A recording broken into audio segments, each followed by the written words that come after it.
Everybody, we're going to do a tree ID video today because we've done a few and we think people like them.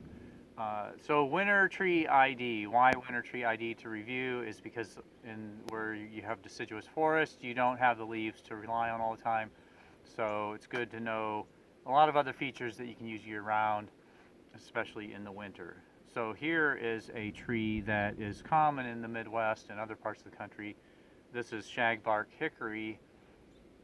Now a lot of people know Shagbark Hickory because it has shaggy bark. But this tree is not very big yet, so it doesn't have the shaggy bark expressed very well. However, you can start to see a little bit of it happening. So when trees are small, you can start to see some of the features that they would express later. They're just more subtle. So you can use those things, but also sometimes if you're struggling to find clues, you can find things like this, which is a small branch coming out of the side of the tree, actually, where you can see it, and you can use that too. Here you've got a bud. It's got kind of a large bud, which is indicative of shagbark hickory versus, say, bitternut hickory. And then a lot of hickories they retain their leaf stalks in the winter too.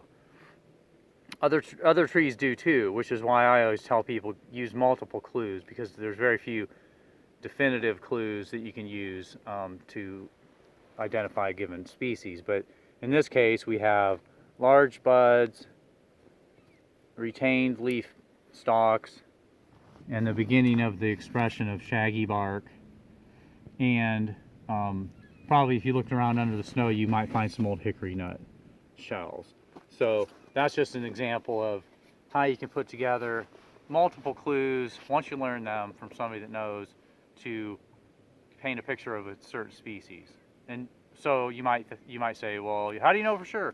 Well, maybe you don't even know for sure at that point. So that's why it's good to learn trees in areas where you visit often, because then you can look at those same trees again throughout the whole growing season and in the winter and gather clues over time. And then you kind of, over time, you're like, yeah, I know that is a shagbark hickory. So if that helps, great. If not, comment and we can try to do a better job next time. For now, don't have a lot of pressure on yourself. Tree ID is a lifelong endeavor. Takes a lot of resources, connecting with other people, going to workshops, but it's well worth it in the end, I can tell you, and Jennifer would agree. Signing off!